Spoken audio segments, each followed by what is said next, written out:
missionário, o projeto Missões, que vocês viram o vídeo. Ele foi para Bolívia e teve a turminha. Cadê o Gus? O Gus está com cara agora já de meio de presbítero. Vocês viram a carinha dele? Não? Ele está com barbinha e tal, tá? Né, Gus? Menos cabelo em cima, mais embaixo. Né? Vamos orar para Luiz Guilherme. Eu andei lendo esses dias de novo, eu tenho tido um certo contato com a missão Portas Abertas e eu sei que o Gui também. Dia 31 de maio, que é o dia do culto, né? Da Igreja Sofredora. Nós vamos procurar preparar no calendário dia 31 de maio para a gente ter um culto aqui só pelos irmãos que sofrem. A Igreja de Jesus Cristo, ela está espalhada por todo mundo e ela sofre. Ela vence, mas ela sofre. E precisamos lembrar desses irmãos. E alguns que a gente tem tido possibilidade às vezes de ir vê-los, eles ficam muito felizes só de saber que tem gente do outro lado do mundo que está orando por eles. Simplesmente isso. Os irmãos têm ido nessas viagens de Portas Abertas para estarem lá. Eles vão lá para estar com os irmãos. Não vão para pregar, nem para fazer muita coisa, mas vão para estar juntos, né? Então vamos orar para o Gui, para que Deus o use, para que possamos receber da palavra e a sementinha missionária que existe nessa igreja, que continua aqui, amém, prospere e dê muito fruto, né? Vamos orar.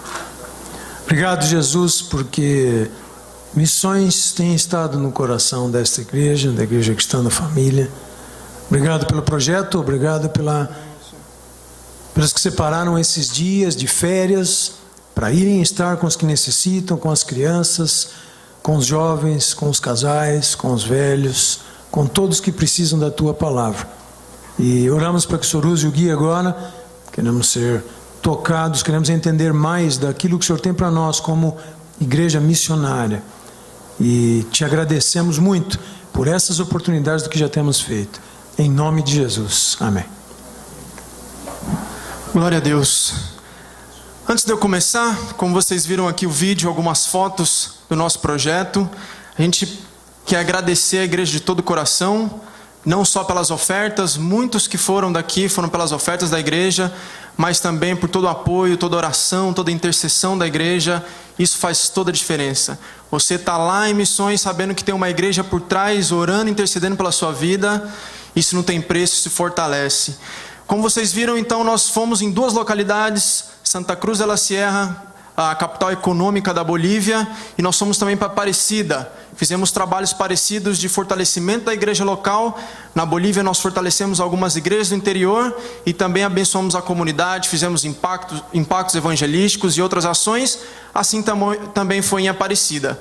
Eu queria rapidinho chamar o pessoal do Projeto Missões aqui, que foi... E como o pastor tinha pedido, a gente quer dar 2 testemunhos muito rápidos do que aconteceu lá nesses dias. Porque a igreja faz parte desses frutos e como vocês viram aqui nas fotos. Vem rapidinho o pessoal todo do projeto.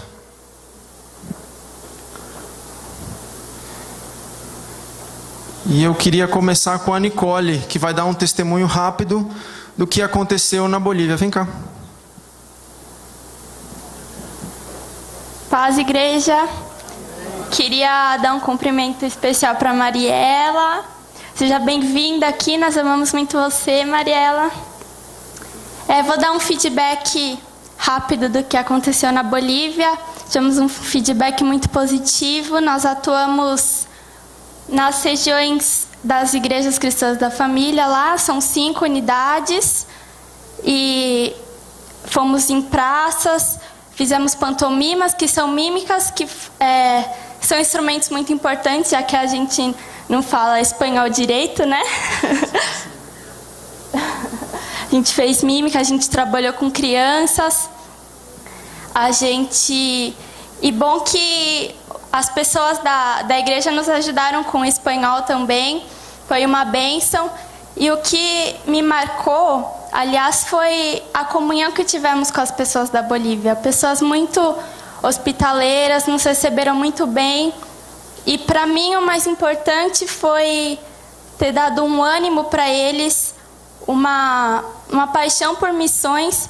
E eu digo isso baseado no que eu vi lá, eles participando com a gente, querendo contribuir, ter visto a satisfação deles em fazer isso.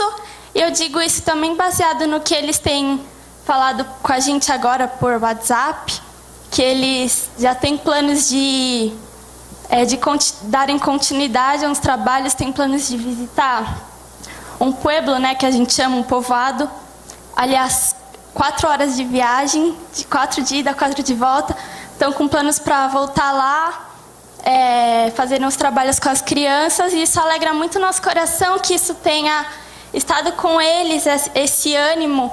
E eles também animaram muito a gente, né? Foi mútuo, foi muito bom, e agora é orar para que essa chama não se apague neles e na gente, e agradecer, e toda honra e glória seja a Deus.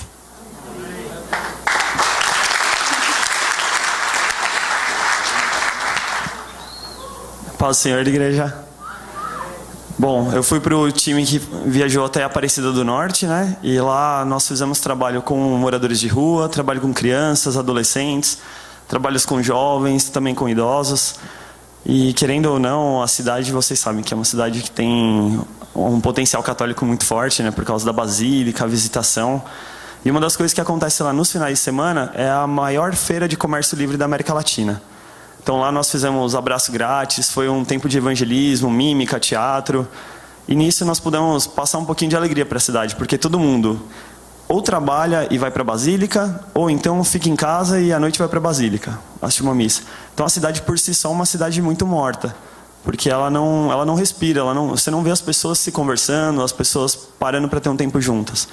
E o grupo lá, nós fomos em 22 pessoas, e isso causou muito impacto, porque tem o time do Canção Nova, que entrega marmita para o pessoal à noite, mas nós fomos com as marmitas, nós levamos violão para fazer um tempo de louvor, nós nos dedicamos a um tempo para conversar com os moradores de rua, e 3 deles começaram a frequentar a igreja com a gente. Então, para vocês verem, glória a Deus por isso.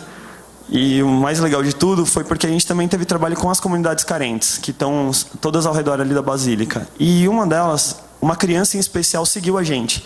Foi até a porta da igreja, e aí nisso nós chamamos ele para entrar, nós demos comida para ele, conversamos, e demos até banho, que era uma das crianças lá chamada Everson. E aí no dia seguinte, para nossa surpresa, ele trouxe o irmãozinho. A gente também trouxe para dentro, passou o dia com a gente. E aí no outro dia ele trouxe o outro irmãozinho. E assim foi. E no outro dia ele trouxe a irmãzinha, eles eram em 4. E foi legal porque depois ele contou para o amigo dele da rua, também foi outro amigo. E no dia que a gente fez a EBF, né, o trabalho com as crianças, lá a Escola Bíblica de Férias, foram mais de 50 crianças, porque um contagiou o outro. Falou, não, vamos. E as mães falavam, é o pessoal da igreja, pode ir. Não, pode pegar meu filho, depois você traz de volta, não tem problema. Então, assim, a confiança que eles tiveram foi um negócio absurdo, sobrenatural. Uns pais colocarem nas mãos de pessoas que eles nunca viram, com a camiseta Projeto Missões, falando, não, pode ir que eu confio em vocês. Sei que Deus vai usar a vida de vocês. Então, o tempo que a gente teve foi muito precioso, assim, a parada de casa em casa, visitando, levando a palavra de Deus, fazendo como se fossem pequenas famílias. Isso mexeu muito na cidade. E a coisa que mais me marcou nesse projeto foi o fato de que Deus age muito na simplicidade. Só pelo fato da gente ter aberto a porta da igreja, a gente ter contagiado mais de 50 crianças, a ponto de quase todo mundo ficar lá na porta todos os dias de manhã querendo entrar, eu acho que isso é um sinal de que elas viram que a igreja é um lugar não só para assistir um culto, mas é o melhor lugar onde elas se sentem à vontade, onde elas se sentem amadas, acolhidas e respeitadas. Se a gente consegue trazer isso para a vida de qualquer pessoa, igual um visitante, a pessoa está aqui, quem é visitante aqui hoje, que você se sinta amado, acolhido, e o que a gente puder fazer por você, a gente vai fazer. Lá no projeto a gente conseguiu levar um pouco disso. E os 9 adolescentes que ficaram com a gente, os 15 dias, todos eles saíram com a vontade louca de continuar fazendo devocional de manhã, continuar orando. E a pergunta foi, será que vocês não poderiam voltar para dar o JEP para a gente poder se batizar?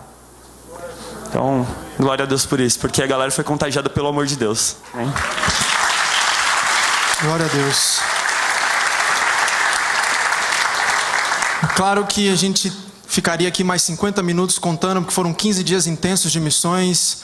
Tivemos experiência de expulsão de demônios, pessoas se rendendo a Jesus assim em grande quantidade. Vimos muita coisa acontecendo para a glória de Deus. E mais uma vez eu queria agradecer a Mariela. Mariela, levanta um pouquinho para a gente, por favor.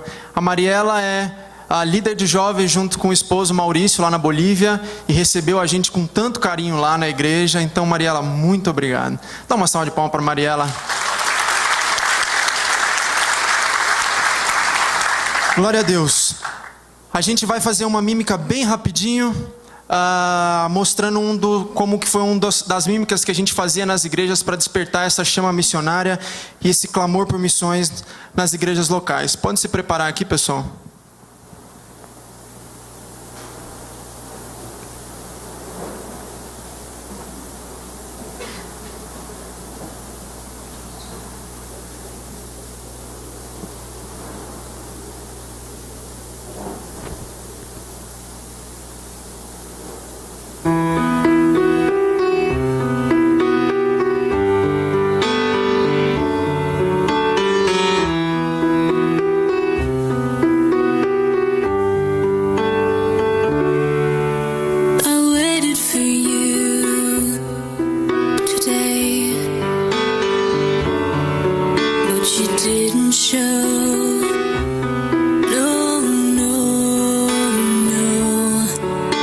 I needed you.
Deus.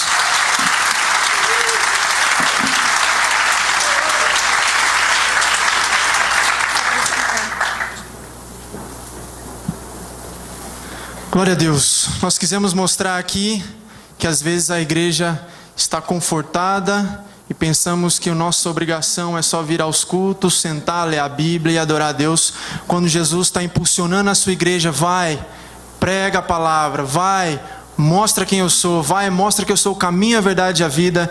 E a gente, não, Jesus, aqui tá bom, aqui tá bom, aqui tá bom. E a gente observa que quando Jesus aparece, quando a sua igreja entende o seu chamado, a sua vocação e alcança, estende a mão para o próximo, vidas são libertas, pessoas são restauradas e recuperadas. Amém? É isso que a gente tenta mostrar um pouco para a igreja, para avivar essa obra no coração da igreja. Amém? Queria que você abrisse a palavra de Deus em Marcos 6. Nós vamos ler do versículo 30 ao versículo 44. E durante a mensagem você pode deixar a sua Bíblia aberta para a gente ir expondo os versículos aqui da palavra de Deus. O tema hoje aqui é missões, como o pastor falou, como nós mostramos aqui, como foi o nosso feedback. E aí você pode me perguntar, mas por que ele vai falar sobre a multiplicação dos pães e peixes com o tema de missões? Muita gente me perguntou isso quando eu preparei essa palavra e preguei ela também em outro lugar. Mas o que nós precisamos entender é que toda a Bíblia, toda a Escritura Sagrada, ela é um documento missionário. Não há passagens somente isoladas que mostram a obra de Deus ou que mostram a missão de Deus, mas a Bíblia em si, ela é um documento missionário. E para provar isso, nós entendemos que Deus, ele tem se mostrado um Deus missionário, um Deus em uma missão ao longo de toda a história da humanidade, tentando resgatar o homem desde a sua queda. E aí nós olhamos a Bíblia no Antigo Testamento e nós vemos ali livros onde Deus chama, escolhe e separa um povo, o nome Israel, e se revela a eles para que outras nações o conheçam e o temam. O Deus de Abraão, Isaac e Jacó, ele quer abençoar todas as famílias da terra, como está lá em Gênesis 12, através da adoração do Deus vivo em Israel. Então nós pegamos o Antigo Testamento, um documento missionário onde Deus quer fazer de um povo o espelho da sua glória, para que as nações e para que as outras pessoas olham e adorem esse Deus vivo, santo e verdadeiro no templo de Jerusalém. Nós chamamos isso de missões centrípeta, onde as nações e os outros povos encontram Deus em Israel. Quando nós olhamos as páginas do Novo Testamento, nós observamos um Deus ainda em sua missão, que convence e converte a igreja, e agora incluindo também os gentios, e o chama para pregar o evangelho do Cristo crucificado para todas as nações, povos e línguas até os confins da terra. Nós chamamos isso de missões centrífuga. Quem é dona de casa e sabe o movimento que a máquina de lavar faz, agora não é mais eles vêm até nós, é agora Jesus manda a sua igreja ir até os confins da terra. Então isso nos mostra que toda a Escritura ela é um documento missionário. Não há passagens isoladas que nos impulsionam e que nos mandam e que nos mostra que nosso Deus é um Deus em missão, que nosso Deus é um Deus missionário, mas todo documento, toda a Escritura Sagrada, ela é um documento de um Deus em busca de resgatar toda a humanidade. Nós escutamos, quando pregam, nós escutamos Mateus 28, grande passagem sobre a grande comissão, Marcos 16, Lucas 14, e nós pensamos que aquelas passagens são isoladas de toda a Bíblia, e também pensamos que aquelas passagens são isoladas para um tipo de povo, para um tipo de cristão, para uma parcela só do cristianismo. Entendemos errado. O verdadeiro entendimento é que todo servo de Deus, ele foi chamado para essa missão, desde o Antigo Testamento até os dias de hoje. Nós vemos que Deus seleciona também alguns para serem missionários de tempo integral, pessoas a se doarem a esse tipo de missão, mas nós, por causa de missionários de tempos integrais, isso não tira a responsabilidade da igreja em pregar o evangelho. Então existem missionários de tempos integrais onde Deus separa para fazer missões com a sua vida, entregar tudo que você tem, mas isso não tira a responsabilidade da igreja, de todo o povo de Deus, fazer missões, pregar o evangelho, falar da palavra dele, até os confins da terra. Seja da maneira que for, investindo, orando, indo ou evangelizando aonde você está. Amém? Ponha seus olhos agora lá em Marcos 6, vamos ler do versículo 30 ao versículo 48. Diz assim: voltaram os apóstolos à presença de Jesus e lhe relataram tudo quanto havia feito e ensinado. E ele lhes disse: vinde repousar um pouco, à parte, num lugar deserto, porque eles não tinham tempo nem para comer, visto serem numerosos os que iam e vinham. Então foram sós no barco para um lugar solitário. Muitos, porém, os viram partir e, reconhecendo-os, recorreram para lá, a pé, de todas as cidades, e chegaram antes dele. Ao desembarcar, viu Jesus uma grande multidão e compadeceu-se deles, porque eram como ovelhas que não têm pastor. E passou a ensinar-lhes muitas coisas. E declinando a tarde, vieram os discípulos a Jesus e lhe disseram: é deserto esse lugar, e já avançada a hora. Despede-os para que, passando pelos campos ao redor e pelas aldeias, comprem para si o que comer. Porém ele lhes respondeu: dai-lhes vós mesmos de comer. Disseram-lhe: iremos comprar 200 denários de pão para lhes dar de comer? Versículo 38. E ele lhes disse: quantos pães tendes? Ide ver. E sabendo eles, responderam: 5 pães e 2 peixes. Então Jesus lhes ordenou que todos se assentassem em grupos sobre a relva verde. E o fizeram, repartindo-se em grupos de 100 em 100 e de 50 em 50.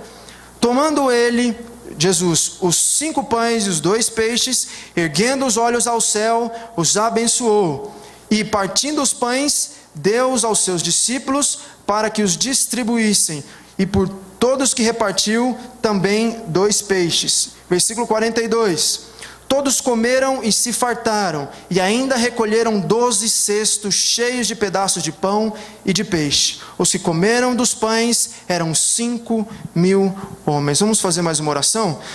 Senhor, obrigado pelo momento da sua palavra, obrigado que o Senhor caminha no nosso meio no louvor, o Senhor está presente no meio do louvor, e assim o Senhor também está no momento da palavra. O Senhor caminha no nosso meio, encontra corações férteis, corações abertos para receber a sua palavra, e para que essa palavra dê fruto, e fruto que permaneça, Pai. É assim que nós pedimos hoje, que o Espírito Santo venha aqui, Senhor, avivar a sua igreja cada vez mais a sua obra, e entender a importância da evangelização, Pai, não só nos confins da terra, mas também ao nosso redor. Então, Espírito Santo, seja bem-vindo nesse lugar, fale conosco, exorta a nossa vida, confronta a nossa vida, traz também ânimo, consolo, alegria e paz ao nosso coração. É o que te pedimos em nome de Jesus. Amém. A gente precisa entender um pouco do contexto dessa passagem. Então nós sabemos que esse texto ele também aparece, esse milagre de Jesus da multiplicação, também aparece nos outros 3 evangelhos. Mas com Marcos ele aparece numa descrição maior, porque Marcos é considerado o evangelho dos milagres. Então nós vemos que Jesus já havia feito os milagres e já tinha caminhado com os discípulos há um bom tempo. Se você der uma olhada no capítulo 6 ainda, do versículo 7 ao versículo 13, você vê que Jesus já havia enviado esses discípulos a uma missão. Então esses discípulos não são novos na fé, esses discípulos não são pessoas que estão conhecendo a Jesus agora, esses discípulos são homens que viram milagres, viram expulsão de demônios, viram coisas acontecerem, viram a salvação chegar aos gentios, viram casa sendo transformada para Jesus. Então eles já haviam participado de uma missão de Jesus. Nós também sabemos que do versículo 14 ao 29, também do capítulo 6, é logo após Jesus saber a respeito da morte de João Batista, e por isso ele se retira por um tempo a sós, e é aí que a multidão o acompanha. E eu gostaria de destacar aqui nessa passagem que nós lemos, do versículo 30 ao 44, alguns pontos que vão nos ensinar e nos vão animar e desafiar acerca de missões. Amém? O primeiro ponto está no versículo 34. E o ponto é o diagnóstico do mundo. Nós observamos aqui no versículo 34 do capítulo 6 que Jesus faz um diagnóstico. ele olha para aquela multidão e fala: são ovelhas que não têm pastor. Jesus, ele faz um diagnóstico daquelas pessoas. Jesus faz um diagnóstico do mundo. Ele vê a multidão que era como ovelhas que não têm pastor. Essa é a situação das ovelhas e das pessoas e do mundo que não tem Jesus. Uma situação lamentável, uma situação miserável. Pessoas que não conhecem Jesus e não caminham com Jesus são como ovelhas que não têm pastor. E a gente para observar que não foi à toa que Jesus usou aqui a imagem da ovelha. Nós observamos que a ovelha ela é um animal frágil e dependente, que precisa de sustento, direção e proteção. O mundo sem Jesus, ele está sem sustento, sem direção e sem proteção. Sustento. O mundo tenta preencher o seu vazio, precisa comer algo para satisfazer o seu interior, precisa comer algo que vai trazer sustância à sua vida e não consegue. Ovelhas sem pastor são ovelhas sem sustento. As ovelhas que têm Jesus, elas têm pão da vida, têm água que mata a sede, têm maná que satisfaz o físico, o espiritual e o emocional. Situação lamentável das ovelhas que não tem pastor, ovelhas sem sustento. Situação do nosso mundo sem Jesus, ovelhas que não têm sustento. E as ovelhas sem sustento, que não têm pastor, ao caminhar no mundo tentando achar algo que vai engolir, que vai se alimentar, que vai te dar um sustento e não consegue, começa a pegar as coisas ao redor e, como nós vimos aqui, tenta se satisfazer com a bebida, tenta se satisfazer com a droga, ou com a fama, ou com o poder, ou com o dinheiro. De alguma forma tenta se satisfazer e completar esse vazio que ela tem quando não tem Jesus e não consegue. Essas ovelhas que não têm pastor, elas também carecem de direção. Não sabem para onde ir, não sabem por onde andar. Quando enxergam só caminhos escuros. E nós sabemos que caminham a passos largos do inferno. É engraçado que hoje em dia tem uma teologia que tenta comprovar e tenta falar da não existência do inferno. E é muito... eu acho muito engraçado porque tanto o Antigo Testamento quanto o Novo Testamento deixa muito clara a existência do inferno e mostra que as ovelhas que não têm pastor e por isso não têm direção, caminham a passos largos do inferno, caminham a passos largos da perdição. E na minha cabeça eu sempre imagino, eu li o livro uma vez, há um tempão atrás, e a ilustração que ele dava era de um grande abismo, onde as pessoas caminhavam uma atrás das outras, cegas, e chegava no fim daquele precipício, elas pulavam. Esse é o mundo sem Jesus. Esses são as ovelhas que não têm pastor. Caminham sem direção, mas na verdade caminham em direção ao inferno, caminham em direção ao abismo eterno. Porém, as ovelhas que têm Jesus, elas têm o caminho da salvação, elas têm voz, elas têm direção, elas têm identidade, elas têm sentido de vida e elas caminham para a eternidade. O terceiro aspecto da ovelha é a proteção. Ela precisa de proteção. E a ovelha que não tem Jesus, que não tem pastor, ela está à mercê dos seus pecados, ela está à mercê do mundo, ela está à mercê do diabo e ela está à mercê da vida. Para onde o vento bate, ela vai. Quem quiser levar, ela vai junto. Nós vimos aqui que a menina foi influenciada, foi levada por onde as pessoas queriam, sendo forçada a fazer coisas. Quando nós não temos Jesus, somos escravos do nosso pecado, somos escravos da nossa carne, somos escravos do nosso mundo e somos escravos do diabo. As ovelhas que têm Jesus, elas têm libertação do pecado, abrigo contra o ladrão da nossa alma, segurança nos braços de Jesus, pastos verdejantes, águas tranquilas e todas essas outras bênçãos que a gente sabe que nós temos. O que eu queria dizer com isso é que o diagnóstico do mundo hoje também é um diagnóstico lamentável. O mundo hoje também é um mundo de ovelhas que não tem pastor. E sem o nosso pastor, nós estamos condenados. Eu acho engraçado que isso, ao longo dos anos, alguns pregadores deixaram de pregar isso. O evangelho não virou mais o evangelho da salvação, o evangelho da condenação sem Jesus Cristo. Agora pregamos mensagens que passam a mão na cabeça das ovelhas. Agora pregamos mensagens que vai de conforto às ovelhas que não têm pastor. Sendo que Jesus fala: pregue o caminho, pregue a salvação, pregue a condenação dos pecados sem a presença de Jesus Cristo. E aí você me pergunta aqui que tudo isso tem a ver com missões. Missões também começa com um diagnóstico do mundo à nossa volta. Eu queria que você pensasse qual é o diagnóstico do seu redor, das pessoas que estão ao seu entorno. Qual é o diagnóstico da sua vizinhança? Qual é o diagnóstico da vizinhança da nossa igreja? Qual é o diagnóstico da nossa casa? Qual é o diagnóstico da nossa família, do nosso trabalho, da nossa faculdade? Eu olho as coisas ao meu redor e eu vejo ovelhas que não têm pastor. E quando eu olho para ovelhas que não têm pastor e eu olho essa situação ao meu redor, eu me impulsiono a fazer missões e a falar para eles que existe um pastor da nossa alma que pode trazer sustento, direção e proteção. Amém? Queria te falar que você precisa olhar ao seu redor, enxergar as pessoas que estão ao seu redor e falar do evangelho para essas pessoas. Eu, por exemplo, na minha família, tenho eu, minha irmã, minha mãe e meu pai somente que somos cristãos. Infelizmente a minha família ela não conhece a Jesus.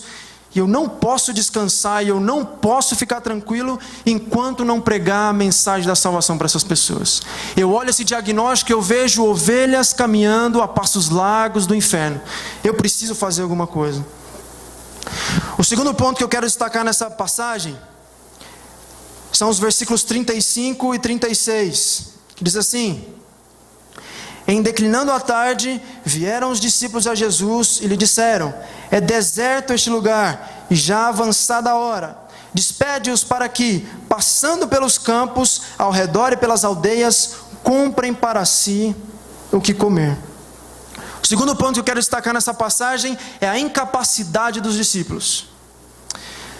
Aqui diz a passagem que a multidão reconheceu esses discípulos. E não reconheceu porque saía uma nuvem de glória, ou porque vinha fogo do céu, ou porque saía alguma coisa daqueles discípulos, não. É porque aqueles discípulos já haviam caminhado no meio daquele povo, nas vilas e nas casas. E quando aquela multidão olha, fala: eu conheço esses homens. E esses homens que uma vez foram até lá, agora tentam despedir essa multidão. Então nós vemos que os discípulos querem mandar a multidão embora. Jesus quer salvá-la. Os discípulos olham para o que eles não têm. Jesus confia na provisão de Deus.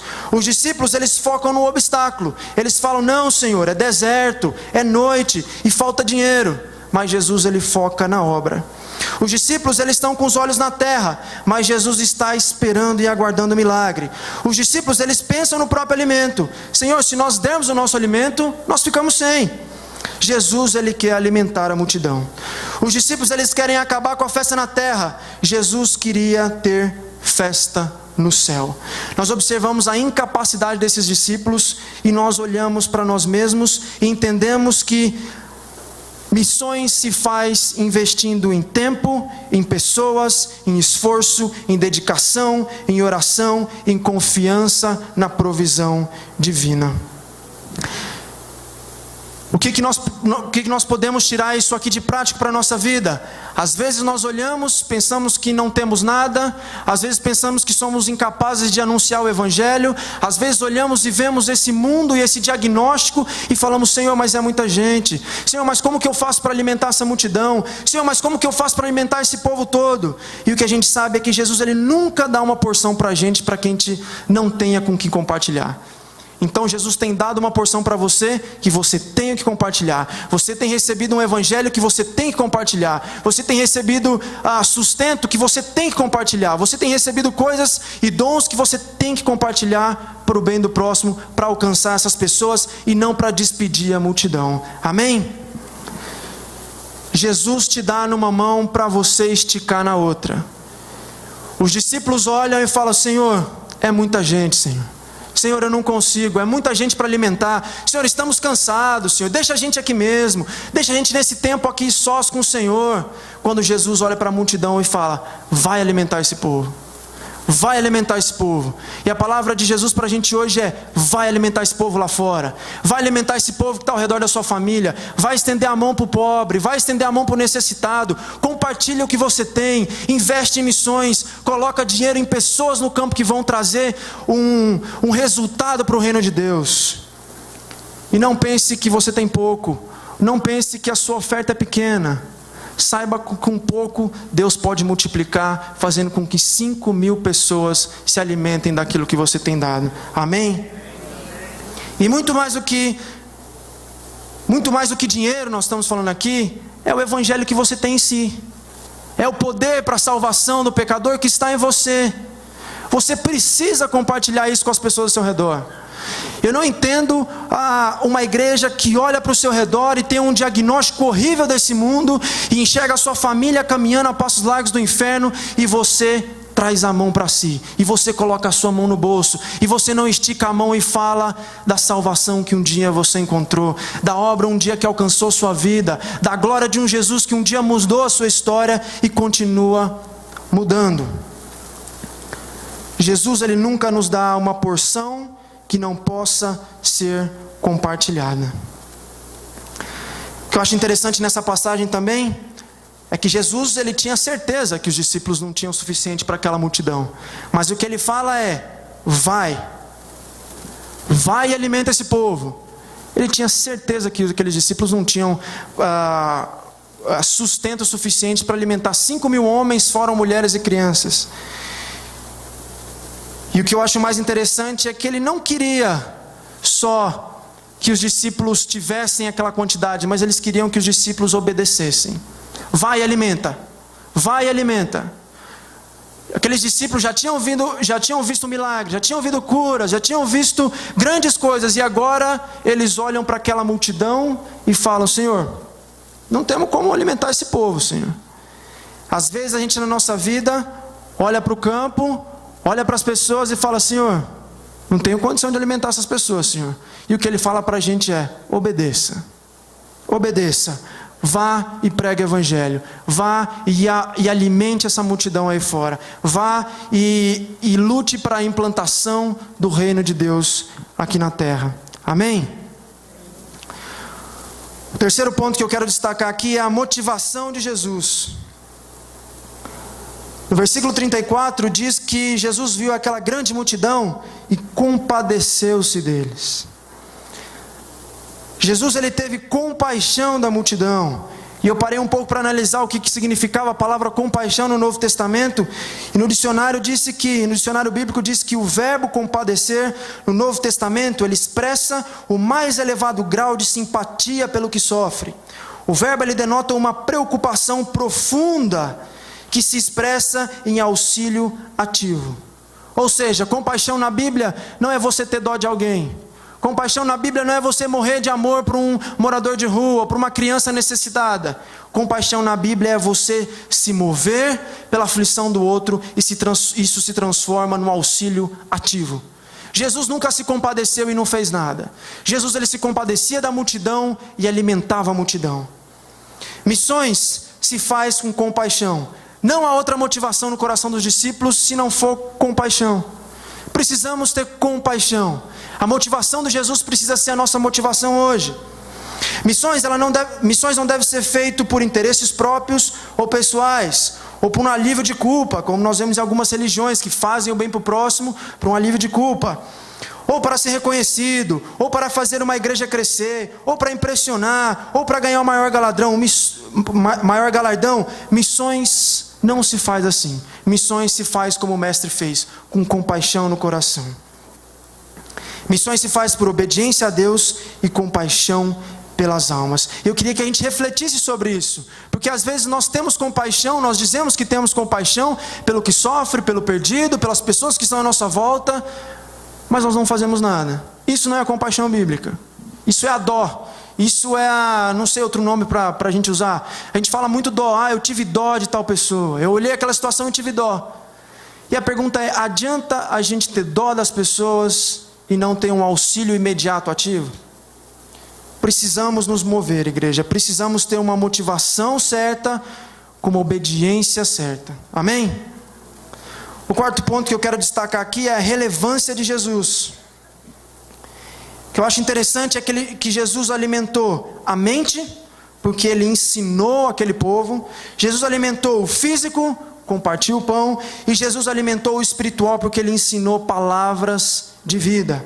Jesus ele foi relevante, porque Jesus ele proclamou o evangelho todo para aqueles homens de uma maneira geral, de uma maneira integral. Ele olhou para aqueles homens e disse: a minha missão é resgatar o homem como um todo. Então eu vou alimentar a sua mente, vou alimentar o seu corpo e vou alimentar o seu espiritual. Uma igreja relevante é aquela igreja que proclama o evangelho todo para o homem todo e para todos os homens. Uma igreja relevante é aquela que prega a palavra, é aquela que estica a mão para o necessitado e aquela que também cuida de problemas emocionais e psicológicos que afligem a nossa geração e o mundo de hoje em dia. Quer ser uma igreja relevante? Faça como Jesus, alimente o povo de maneira integral, alimente o povo na sua mente, no seu físico e no seu espiritual. E a boa notícia é que você tem as ferramentas para a gente ser uma igreja relevante. Amém? O quinto e último ponto que eu quero trabalhar aqui é missões, uma necessidade, uma urgência e uma obrigação. Missões, ela se torna uma necessidade porque nós olhamos para o diagnóstico desse mundo. Como eu falei, quando nós olhamos ao nosso redor e vemos tudo isso, missões se tornam uma necessidade para a gente. Nós precisamos evangelizar esse povo à nossa volta. Isso é uma necessidade. Não há tempo mais para brincar. É uma necessidade. Precisamos proclamar a mensagem, precisamos proclamar o evangelho para todos à nossa volta. Missões, ela é uma urgência porque Jesus está voltando. É interessante isso porque hoje em dia nós não escutamos mais mensagens a respeito da volta de Jesus. Se você liga o rádio, se você olha na sua televisão, programas evangélicos, nada de Jesus voltar em glória, nada de Jesus voltar um dia e buscar o seu povo. Mas Jesus quer que você tenha uma vida boa aqui, desfrute do melhor aqui, tenha seus carros, suas casas, tenha uma vida confortável, igreja. Curta os prazeres desse mundo, curta o que eu te dou. Isso não é o evangelho verdadeiro. É uma urgência porque Jesus está voltando. Nós precisamos pregar que há um Jesus que veio, morreu, foi humilhado, ensanguentado e agora ele vai voltar. Mas ele não vai voltar mais como aquele Jesus que pinga sangue, que foi cuspido pelos romanos, que foi zoado pelos gentios e pelos gregos. Mas ele vai voltar com Jesus em glória, em poder e honra, e vai voltar para buscar a sua igreja e para fazer o juízo final. Jesus está voltando. É uma urgência para a gente fazer missões. É uma urgência para a gente pregar o evangelho. É uma urgência para a gente evangelizar. Desculpa. E missões, ela é uma obrigação porque é um mandamento dado por Jesus. É a vocação da igreja. Esse Deus tem uma missão e ele encarregou essa missão à igreja. Nós somos os responsáveis de fazer com que o evangelho chegue a essas pessoas ao nosso redor. Ela é uma obrigação porque Jesus não deixou a opção para cada um aqui de nós fazer missões e evangelizar. Jesus não deixou uma opção ou uma mera algo que você queira ou não fazer. Jesus deixou missões e evangelização do mundo como uma obrigação. Não é uma opção, é um mandamento. Não é algo que você tem que escolher, mas algo que você tem que obedecer. A igreja, ela não pode decidir ser ou não missionária. A igreja não pode decidir se ela vai evangelizar ou não vai evangelizar. A igreja tem que tomar responsabilidade da sua vocação. E a vocação da igreja é ser uma igreja missionária. Uma igreja que faz disso aqui o alcance lá para fora. Faz esse ajuntamento do povo de Deus aqui para que lá fora escute a mensagem da salvação. Amém? Queria que a gente orasse. Queria que você abaixasse sua cabeça.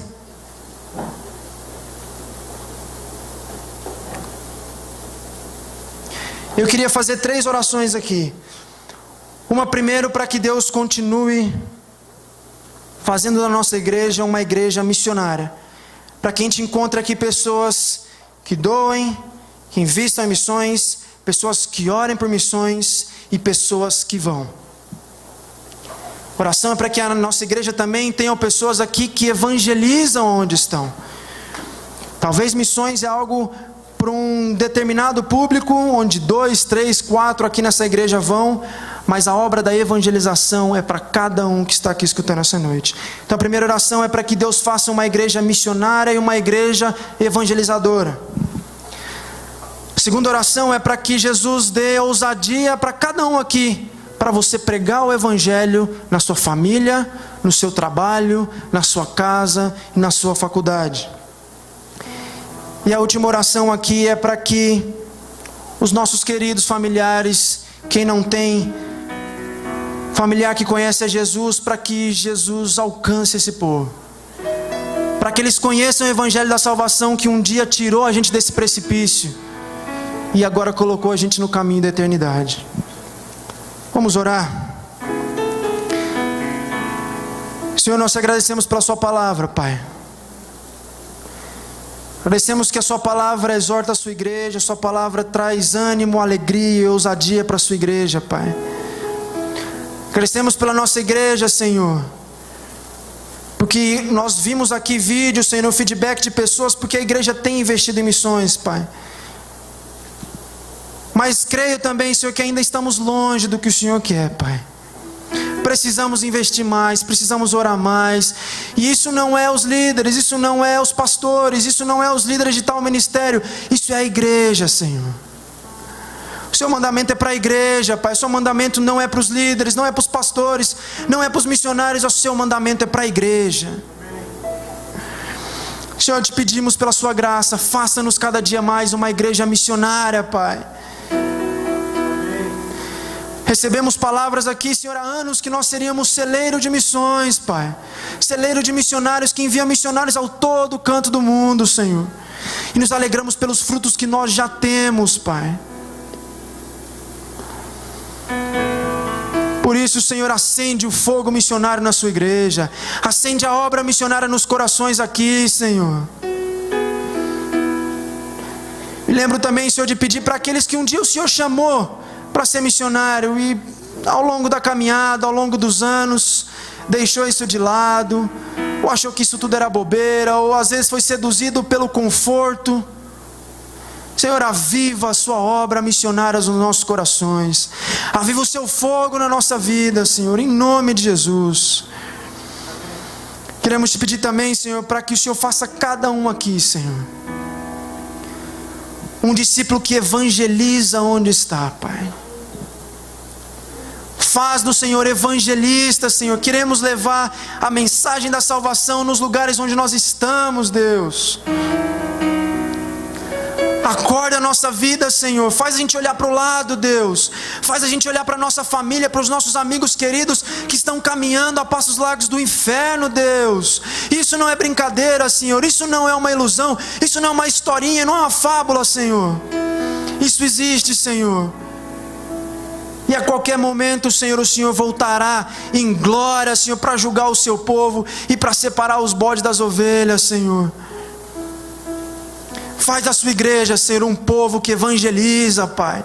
Faz a gente sair do comodismo, do conforto, Senhor, do bem-estar, de só frequentar culto, Senhor, de ser uma igreja que só esquenta banco, Senhor, mas nos impulsiona, Senhor, a pregar o Evangelho, Senhor. E como nós vimos aqui testemunhos de 15 dias de Projeto Missões, que a gente possa escutar isso aqui diariamente, Senhor, com cada um levando a mensagem da salvação a seus queridos, Senhor.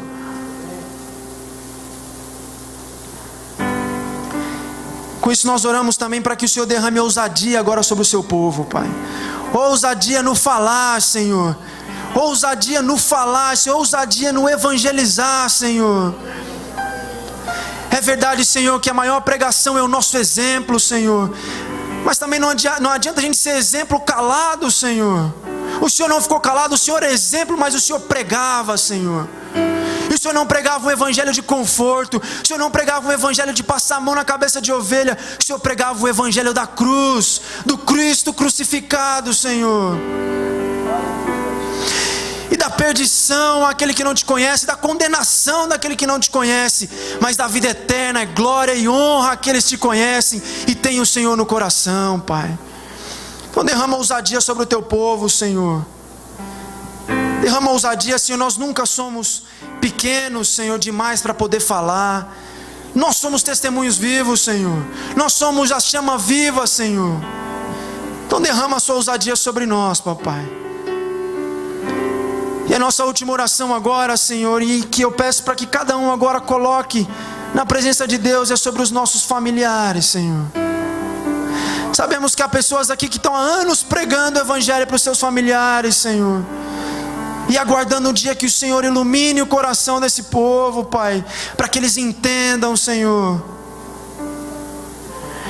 Colocamos aqui diante do Senhor agora, Pai, nossos familiares, nossos colegas de trabalho, Senhor, nossos amigos, Senhor. Faz uma obra, Senhor, ilumina o coração desse povo, Deus. Mostra que só o Senhor é o caminho, a verdade, a vida, Senhor. E não há vida se não for no Senhor, Pai. E não há salvação se não for nas suas mãos. Não há salvação se não for na tua cruz, Pai. Não há caminhos, não há atalhos. Que os nossos familiares se rendam diante do Senhor, Pai. Em nome de Jesus, Pai. Lembramos de cada um deles, Pai. E até na nossa cabeça agora nós citamos esses nomes, Pai. Para que o Senhor alcance, Senhor, alcance esse povo, Deus. Em nome de Jesus. Amém. Glória a Deus.